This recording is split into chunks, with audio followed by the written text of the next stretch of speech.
నమో వెంకటేశాయ.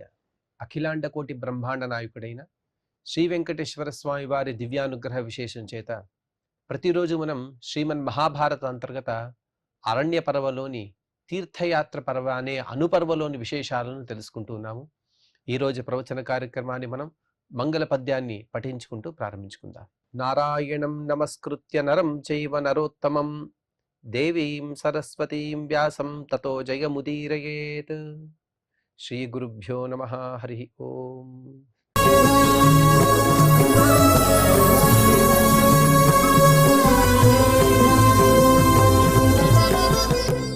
లోమశ మహర్షి గారు పాండవులందరినీ కూడా అర్జునుని యొక్క దర్శనాని కోసం తీసుకెళ్తూ ఉన్నారు.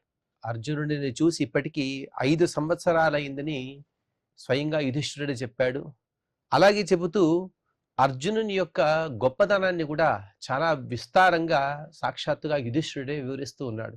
కుంతీదేవి యొక్క సంతానంలో పెద్దవాడు యుధిష్ఠిరుడు, కానీ చిన్నవాడైన అనేక గుణాలు కలిగినటువంటి అర్జునుని యొక్క గొప్పదనాన్ని కీర్తించడంలోనే ఆ ధర్మరాజు యొక్క గొప్పదనాన్ని మనం కూడా చూస్తూ ఉన్నాము.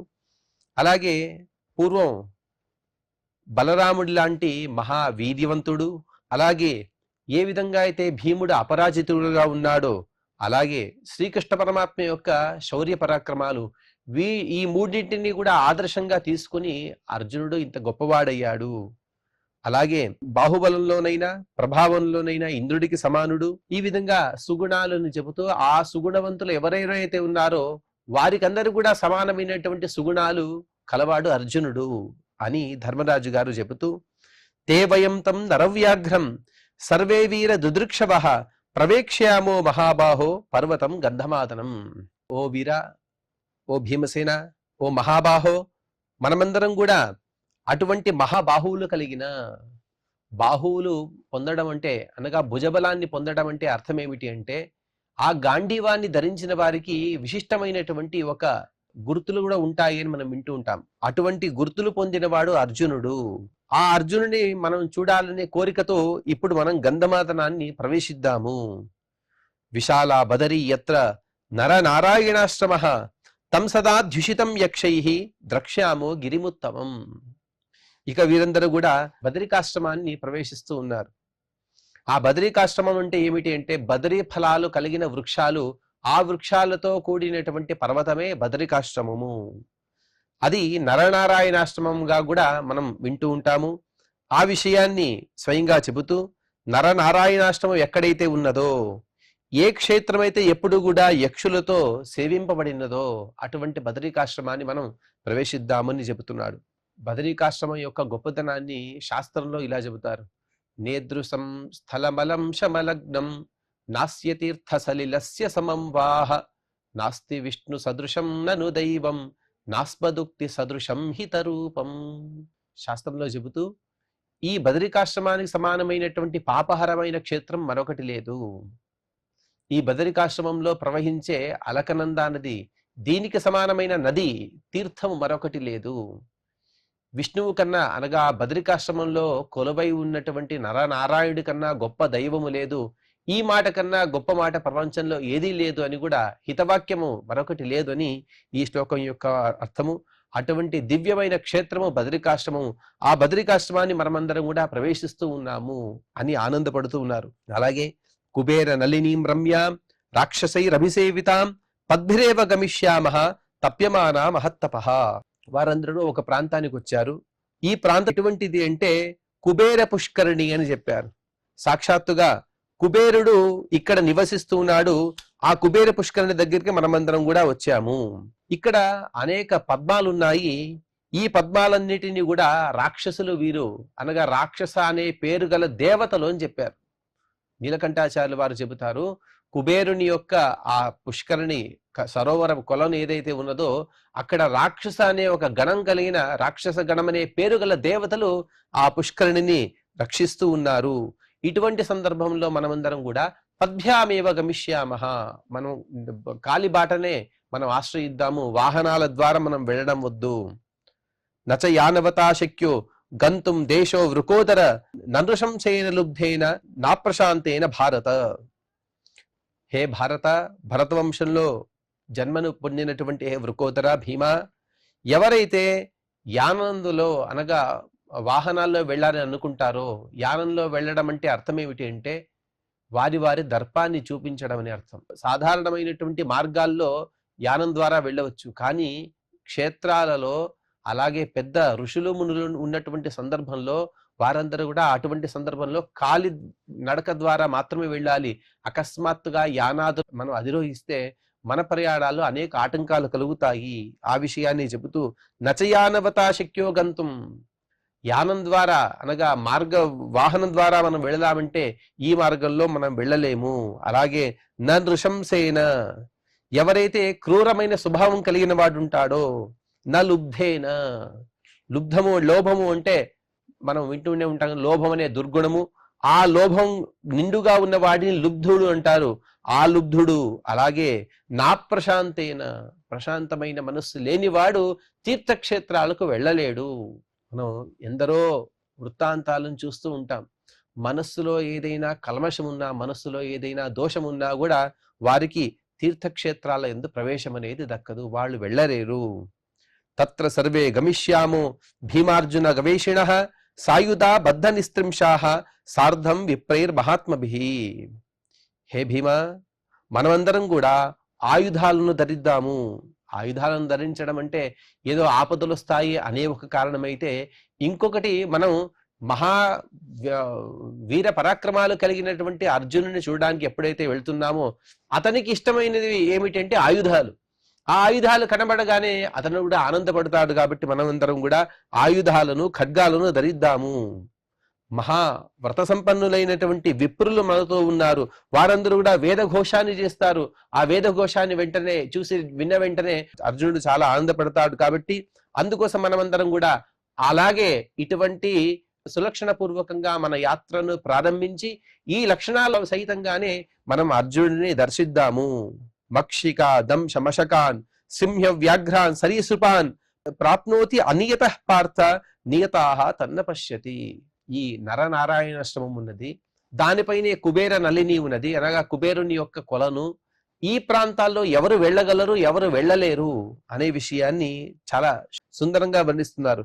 ఎవరైతే శుచి శుభ్రత లేని వారుగా ఉంటారో, శుచి అంటే మానసికంగా శుద్ధంగా ఉండడాన్ని శుచి అని అంటారు. శుభ్రత అంటే శరీరపరంగా శుభ్రంగా ఉండాలి. ఈ రెండూ ఉండవలసినదే. రెండిటిలో ఒకటి లేకపోయినా కూడా వారు ఈ క్షేత్రానికి రాలేరు. అలాగే అడవి ఈగలుంటాయి, తుమ్మెదలుంటాయి, తేనెటీగలుంటాయి, అడవి ఈగలుంటాయి, దోమలుంటాయి, సింహాలుంటాయి, అలాగే వ్యాఘ్రాలుంటాయి, పాములు. ఇవన్నీ కూడా ఎవరికైతే యోగ్యత లేదో వారిని ఈ క్షేత్రానికి రాకుండా ఆపివేస్తాయి. వారందరూ కూడా ఈ క్షేత్రానికి రాకముందే వారందరూ ఆగిపోతారు. కానీ ఎవరికైతే శుచి శుభ్రత అనేవి ఉన్నాయో వారు ఖచ్చితంగా ఈ క్షేత్రానికి చేరుకుంటారు. మనం ఎన్నో వృత్తాంతాల్లో చూసి ఉంటాం. ఎన్నో కష్టాలు వచ్చినప్పటికీ కూడా వారందరూ కూడా సరళంగానే అలాగే బద్రీక్షేత్రానికి వెళుతూ ఉంటారు. కానీ మేము వెళ్ళిపోతాము అని అన్ని వ్యవస్థలు చేసుకొని ఎంతో డబ్బు ఖర్చు పెట్టినా కూడా కొందరు వెళ్ళలేకపోతారు. దానికి కారణం ఏమిటంటే ఆ క్షేత్రాలకి వెళ్ళాలంటే ఎంతో గొప్ప పుణ్యం ఉండాలి. తర్వాత ఆ క్షేత్రాల ద్వారా, ఆ క్షేత్ర సందర్శన, తీర్థ సేవన ద్వారా వచ్చే పుణ్య విశేషం వేరు. ఆ తీర్థక్షేత్రాలకు వెళ్ళాలన్నా కూడా ఎంతో పుణ్యం ఉండాలి. అది లేనిదే తీర్థక్షేత్రాల యొక్క సందర్శన అనేది కుదరదు. కాబట్టి మనమందరం కూడా ఆ క్షేత్రాలకు వెళ్ళాలంటే ఎంతో పుణ్యం ఉండాలి. కాబట్టి ఆ పుణ్య విశేషం కోసం మనమందరం కూడా పరమాత్మని స్మరిద్దాము అని చెబుతూ, తే వయం నియతాత్మానః పర్వతం గంధమాదనం ప్రవేక్ష్యామో మితాహార ధనంజయ దిదృక్షవః. అందుకోసమేనయ్యా మనమందరం కూడా ఒక తపస్సును చేద్దాము. అదేమిటంటే ఎప్పుడు కూడా మనస్సులో పరమాత్మని స్మరిస్తూనే ఉంటాం. ఇంకొక తపస్సు ఏమిటి అంటే నియతాహారాహ, ఒక నియమబద్ధంగా ఆహారాన్ని స్వీకరిస్తూ. ఆహారాన్ని స్వీకరించడంలో చాలా నియమ నిబంధనలు ఉన్నాయి. ప్రాయశః ఏ విధికి లేనటువంటి విధి నిషేధాలు, అనగా ఏ కర్మకు లేనటువంటి విధి నిషేధాలు ఆహార విషయంలో మనం చూస్తూ ఉంటాం. మనమందరం కూడా నిషిద్ధ పదార్థాలను త్యజిద్దాము. ఇంతదాకా వీరు నిషిద్ధ పదార్థాలను స్వీకరించలేదు. నిషిద్ధ పదార్థాలను స్వీకరించకూడదు, నిషిద్ధ సమయాల్లోనూ స్వీకరించకూడదు. అందులోనూ కూడా ఇటువంటి పుణ్యక్షేత్రాలకు వచ్చే సందర్భంలో మితంగా ఆహారాన్ని స్వీకరించాలి. అటువంటి ఒక తపస్సును చేస్తూ మనమందరం కూడా ఇక మనం గంధమాదన పర్వతాన్ని ప్రవేశిద్దాము అని చెబుతూ ఇక్కడికి 140వ అధ్యాయాన్ని పూర్తి చేసుకున్న తర్వాత ఇక 142వ అధ్యాయంలో లోమశ మహర్షి గారు వివరిస్తూ ద్రష్టార పర్వతా సర్వే నద్య సపుర కాననాహ తీర్థాని చైవ శ్రీమంతి స్పృష్టం చ సలిలం కరైహి. హే ద్రష్టలారా అని మహర్షి గారు సంబోధన చేస్తూ ఉన్నారు. ద్రష్టలారా అంటే అర్థం ఏమిటంటే నేను చెప్పిన తీర్థాలు క్షేత్రాల యొక్క మహాత్మ్యాన్ని వింటూ తీర్థాలను సేవించేవారు, క్షేత్రాలను చూసేవారు. ఆ చూడటం అనేది ద్రష్ట అని అంటారు. అటువంటి ద్రష్టలారా మీరు ఎన్నో పర్వతాలను దర్శనం చేసుకున్నారు, నదులను చూశారు, నదులను సేవించారు, పట్టణాలను కూడా సేవించారు, అలాగే శోభతో విరాజిల్లే తీర్థాలను కూడా మీరు సేవించారు కదా.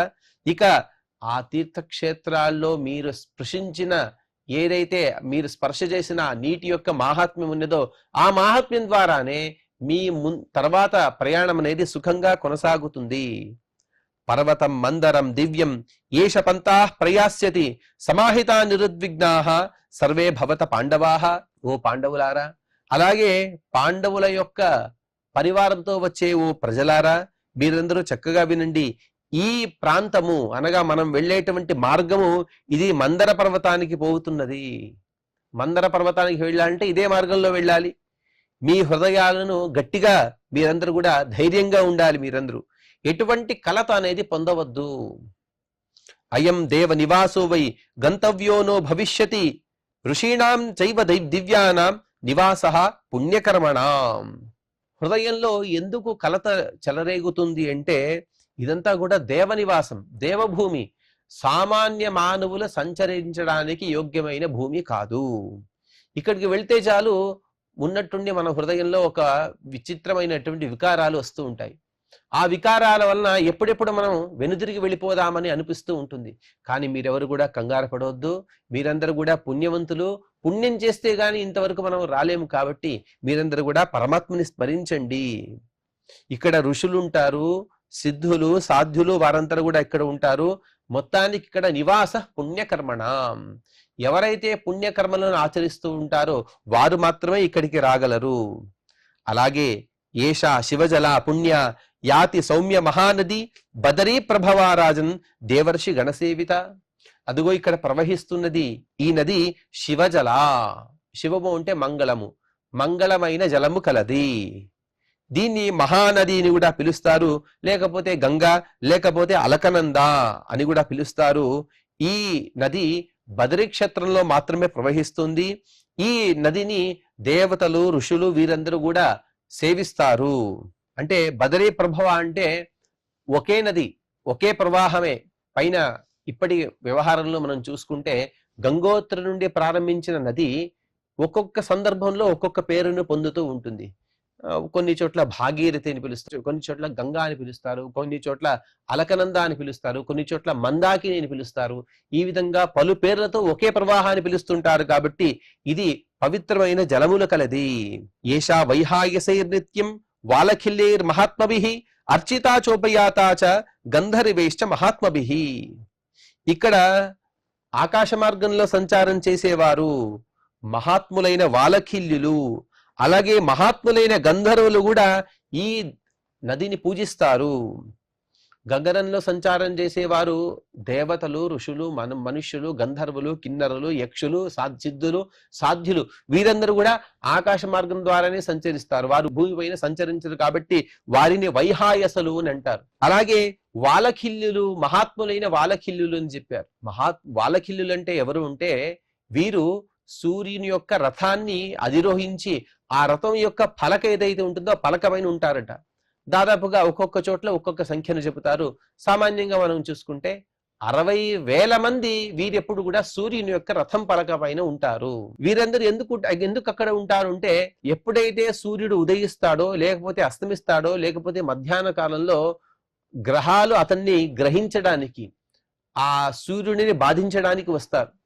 వచ్చిన సందర్భంలో వారు అర్ఘ్యప్రదానాన్ని ఇచ్చి తద్వారా సూర్యునికి వచ్చే బాధను తప్పిస్తారట. అంటే ప్రతి ఒక్క సందర్భంలో కూడా ప్రతిరోజు కూడా 3 సందర్భాల్లో సూర్యునికి గ్రహబాధ అనేది ఉంటుంది. ఆ సందర్భంలో మనం కూడా అర్ఘ్యప్రదానం చేయాలి. అకస్మాత్తుగా మనం అర్ఘ్యప్రదానం చేయడం మర్చిపోతే, లేకపోతే మనం చేయకపోతే ఏదో కారణాల వల్ల, ఎవరు చేసినా చేయకపోయినా వాళ్ళకిల్లు మాత్రం ఖచ్చితంగా అనుష్ఠానం చేసుకుని వారు సూర్యుడికి అర్ఘ్యప్రదానం చేస్తారు. తద్వారా సూర్యుని యొక్క గమనం అనేది సాఫీగా సాగుతుంది. ప్రపంచం మొత్తం కూడా ఎప్పుడు కూడా ప్రకాశమయంగా ఉంటుంది. అటువంటి వారే వాలకిల్యులు. అలాగే గంధర్వులు వీరందరూ కూడా వచ్చి ఈ నదిని సేవిస్తూ ఉంటారు. అత్ర సామస్మ గాయంతి సామగాహ పుణ్య నిస్వనాహ మరీచి పులహశ్చైవ భృగుశ్చైవాంగిరసస్తథా. ఇక్కడ మరీచి మహర్షి గారు, పులహ మహర్షి గారు, భృగు మహర్షి గారు, అంగిరస మహర్షి గారు వీరందరూ కూడా సామగానాన్ని చేశారు. ఆ సామగానం కూడా ఏది అంటే తైత్రీయ శాఖ యొక్క చివరి భాగంలో చెబుతారు. ఏతత్ సామగాయన్నాస్తే హా ఊహా ఊహా ఊ. ఇక్కడ 3 మాత్రా కాలం వరకు కూడా ఒక స్వరాన్ని పలకాలి అని చెబుతారు. ఆ స్వరం ఎందుకు పలుకుతారంటే ఆనందమయమైనటువంటి పరమాత్మ యొక్క అభివ్యక్తి అని చెబుతారు. అంటే ఈ మరీచి ఋషి గారు, పులహ మహర్షి, భృగు మహర్షి, అంగిరస మహర్షి వీరందరూ కూడా బద్రీ క్షేత్రానికి వచ్చి అక్కడ ఉన్నటువంటి నరనారాయణుని దర్శనం చేసుకుని ఈ అలకనంద తీరానికి వచ్చారట. చాలా ఆనందమైంది వారికి. వారు ఆ ఆనంద పారవశ్యంలో మునిగిన వారై ఈ సామగానాన్ని చేశారట. ఎంత మధురమైనటువంటి గానం కదా. ఆ గానాన్ని చేశారు కాబట్టి ఆ గానాన్ని చేసిన క్షేత్రం ఇదే అని లోమశ మహర్షి గారు చెబుతారు. అలాగే ఈ నది ఏదైతే ఉన్నదో అత్రాహ్నికం సురజ్యేష్ట జపతే సమరుద్గణ సాధ్యాశ్చైవ అశ్వినో చైవ పరిధావంతి తంతదా. సాక్షాత్తుగా సురజ్యేష్ఠుడు, దేవతల్లో జ్యేష్ఠుడైనటువంటి ఇంద్రుడు, అతను సమరుద్గణ తన 49 మంది మరుద్దేవతలు వారందరూ కూడా ఇంద్రునికి తమ్ముని సమానులు, సోదరులు వీరు. వారిని తీసుకొచ్చి ఇక్కడ ఆహ్నికం కోసం వస్తాడు. అహ్నే అహ్నే కరిష్యమాణం ఆహ్నికం అంటారు. అంటే ప్రతి ఒక్క పూట చేసేటువంటి మన జపాది అనుష్ఠానాలను ఆహ్నికము అని పిలుస్తారు. ఆ ఆహ్నికం కోసం మరుద్దేవతలతో సహా ఇంద్రుడి ఇక్కడికి వస్తాడు. ఏదో ఇంద్రుడు మరుద్దేవతలు ఒక 50 మంది మాత్రమే వస్తారు కాదు. ఈ ఇంద్రుడు మరుద్దేవతలతో సహా వచ్చే సందర్భంలో సాధ్యులు, అశ్విని దేవతలు, ఇతర అనేక దేవతలు, కొన్ని కోట్ల మంది దేవతలు ఇంద్రునితో సహా వచ్చి ఇక్కడ వారి వారి అనుష్ఠానాలను చేసుకుంటారు. ఎవరెవరు వస్తారో తెలుసా? చంద్రమా సహ సూర్యేణ జ్యోతింషిచ గ్రహై సహ అహోరాత్ర విభాగేన నదీమేనా మనువ్రజన్. చాలా దీర్ఘమైనటువంటి నది ఇది. ఎక్కడో గంగోత్రి నుండి ప్రారంభమయ్యి కాశీ వరకు కూడా, తర్వాత ఇంకా చాలా దూరం వరకు కూడా ప్రవహించే మహానది కాబట్టి గంగా నది. ఇక్కడికి చంద్రుడు జ్యోతిష్యులతో సహా అనగా నక్షత్రాలతో సహా ఇక్కడికి వస్తాడట. సూర్యుడు గ్రహాలతో సహా వీరందరూ కూడా అహోరాత్ర విభాగం చేసుకుని వస్తారట. అంటే వచ్చేవారు ఇప్పుడు మనం కూడా ఆ దివ్య ప్రయాగ క్షేత్రంలో మహాకుంభమేళా గురించి వింటూ ఉంటాం. నదీ ప్రాంతమంతా కూడా జనాలతో కిక్కిరిసిపోయారు. ఆ విధంగా కాకూడదు అనే ఒక ఉద్దేశ్యంతో వారందరూ కూడా కొందరు అహస్సు భాగంలో అనగా పగలపూట వస్తారట. ఎవరు అంటే సూర్యుడు, అలాగే గ్రహదేవతలు. కొందరు దేవతలు ఉదయం పూట వస్తే చంద్రుడు, మిగతా నక్షత్ర దేవతలు వీరందరూ కూడా రాత్రిపూట వస్తారు. తద్వారా అందరికి కూడా అనుష్ఠానానికి అక్కడ స్థలం సరిపోతుంది కాబట్టి వారందరూ కూడా ఈ నదీ ప్రాంతంలో కూర్చుని వారి వారి అనుష్ఠానాలను చేసుకుంటారు. అటువంటి దివ్యమైన క్షేత్రము. ఎవరో సాధారణ సాధువులో సంతులో వీరొచ్చి అక్కడ అనుష్ఠానం చేసుకుంటే చాలు. ఒకరోజు అనుష్ఠానం వలనే ఆ క్షేత్రము, ఆ తీర్థము పరమ పావనంగా మనం పిలుస్తూ ఉంటాం. కానీ సూర్యుడు అలాగే చంద్రుడు వారి వారి పరివారంతో సహా ప్రతి పూట కూడా ఈ ప్రాంతంలో వారు అనుష్ఠానాలు చేసుకుంటారు కాబట్టి ఇంకా దాని యొక్క మహిమలను మనం ఏమని చెప్పగలమయ్యా? ఏతస్యాహ సలిలం మూర్ధ్ని వృషాంకః పర్యధారయత్ గంగాద్వారే మహాభాగ ఏన లోక స్థితిర్భవే. వృషాంకః అనగా వృషభం యొక్క పతాకం కలిగిన సాక్షాత్తుగా పరమశివుడు కూడా ఈ నది యొక్క జలాన్ని తన శిరస్సు పైన ధరించాడు. గంగా నదిని తన శిరస్సు పైన ధరించాడు. తద్వారా మాత్రమే లోకము స్థిమితంగా ఉన్నది. దీనికి 2 కారణాలుగా మనం చెబుతూ ఉంటాం. గంగ సాక్షాత్తుగా భూమి పైన పడితే ఛిద్రమైపోయి భూమి 2 భాగాలైపోయి ఆ ప్రవాహం వేగంతో భూమి అనేది ఉండకపోవచ్చు. అందుకోసం ఆ భూమి పైన గంగ మెల్లిగా ప్రవహించాలనే ఒక తపనతో పరమశివుడు దివి నుండి ప్రవహించే గంగకు మధ్యలో తన శిరస్సును పెట్టి తన శిరస్సు నుండి మెల్లిగా తన ధారను వదిలాడు. అందుకోసమే దీన్ని మందాకిని, మందంగా తన ప్రవాహాన్ని మార్చుకున్నది కాబట్టి ఇదే గంగను మందాకినిగా పిలుస్తారు. అటువంటి శివుడు లోకస్థితి కోసం ధరించాడు. ఇదొక కారణమైతే మరొక కారణము భాగవతంలో చెబుతారు. యచ్ఛ్రౌత నిశ్రుత సరిత్ ప్రవరోదకేన తీర్థేన మూర్ధ్యని ధృతేన శివ శివోభూత్ ధ్యాతుర్మన శమల శైల నిసృష్ట వజ్రం ధ్యాయచ్చిరం భగవతశ్చరణారవిందం. ఏ పాద ప్రక్షాళనోదకాన్ని శివుడు ధరించాడో అంతవరకు కూడా అతని పేరును రుద్రుడు అని, రౌద్రంగా ఉన్నాడు, లేకపోతే రౌద్ర స్వభావం కలిగిన పరమాత్మ ద్వారా జన్మను పొందాడు కాబట్టి, లేకపోతే తను పుట్టడం నుండి ఏడుస్తూ ఉన్నాడు అంటే వేదాలను పలుకుతూ ఉన్నాడు అని అర్థం. అటువంటి వేదాలను పలికే రుద్రుడు కానీ ఉన్నట్టుండి అతని పేరు శివ అని మారిపోయిందట. ఎందుకు అంటే మంగళమైన జలాన్ని తన శిరస్సు పైన ధరించాడు. ఏది మంగళమైన జలం అంటే ఇదే. ఎప్పుడైతే పరమాత్మ వామనుడై వచ్చి త్రివిక్రమావతారాన్ని పొంది బ్రహ్మాండం యొక్క కర్పారాన్ని దాటి తన పాదాన్ని తీసుకువెళ్ళాడో, అదే సందర్భంలో సత్యలోకంలో ఉండేటువంటి చతుర్ముఖ బ్రహ్మగారు తమ కమండలు నుండి ఆ నీటి ధారని ఆ పరమాత్మ యొక్క పాదం పైన వేశారట. ఆ పరమాత్మ యొక్క పాదోదకమే శివము, మంగళకరము. ఆ మంగళకరమైన జలాన్ని ధరించాడు కాబట్టి ఈ రుద్రుడికి, పరమేశ్వరుడికి శివ అనే పేరు వచ్చినది. అటువంటి వృషాంకుడు, వృషాన్ని తన పతాకంలో ధరించినటువంటి ఆ శివుడు ఏ పవిత్ర తీర్థాన్ని తన శిరస్సు పైన ధరించాడో అటువంటి పవిత్ర తీర్థమయ్యా ఇది. అలాగే ఏతాం భగవతీం దేవీం భవంతః సర్వ ఏవహి ప్రయతేనాత్మనా తాత ప్రతిగమ్య అభివాదత. ఏదో మనం దూరం నుండి చూశాము అలా కాదు, దగ్గరికి వెళ్ళి ఆ నీటిని సేవించాలి. ఆ నీటిని మొట్టమొదటిగా ప్రోక్షణ చేసుకోవాలి, తర్వాత నమస్కారం చేయాలి, సంకల్పపూర్వకంగా అందులో స్నానం చేయాలి. అందుకోసమే మనం బదరీ క్షేత్రంలో వెళుతూ ఉంటే చూస్తూ ఉంటాము. అన్ని ప్రయాగాలకు కూడా ఎంతో ఎత్తు నుండి కూడా దిగే వ్యవస్థను చేసి ఉంటారు. ఎందుకు అంటే దూరం నుండి చూసి నమస్కరిస్తే ఖచ్చితంగా కూడా పాపాలు తొలగిపోతాయి, మహాపుణ్యం కూడా లభిస్తుంది. కానీ దగ్గరికి వచ్చి దాన్ని స్పృశిస్తే, దాన్ని సేవిస్తే ఇంకా పుణ్య విశేషం వస్తుంది. కాబట్టి అందుకోసమే లోమశ మహర్షి గారు చెబుతున్నారు, ఈ సద్గుణ సంపదలు కలిగినటువంటి గంగను వీరందరూ కూడా శుద్ధమైన మనస్సు కలిగిన వారై ప్రతిగమ్య దగ్గరికి వచ్చి అభివాదత నమస్కరించండి, ఈ నదిలో స్నానాదులను చెయ్యండి అని లోమశ మహర్షి గారు చెబితే, తస్య తద్వచనం శ్రుత్వా లోమశస్య మహాత్మనః ఆకాశగంగాం ప్రయతః పాండవాస్తేభ్యవాదయన్. ఆ మహర్షి గారి మాట అంటే వేదవాక్కుగా భావించే ఆ పాండవులందరూ కూడా లోమశ మహర్షి గారి మాటను విన్నవారై వారందరూ కూడా ప్రయతాహ ఎంతో పైనున్నారు. ఆ పైనున్న వారందరూ కూడా కిందికి దిగి వచ్చారు. కిందికి దిగి వచ్చి ఆ గంగను సేవించారు. అభివాద్య చ తే సర్వే పాండవా ధర్మచారిణః పునఃప్రియాతా సంహృష్టాః సర్వై ఋషిగణై సహ.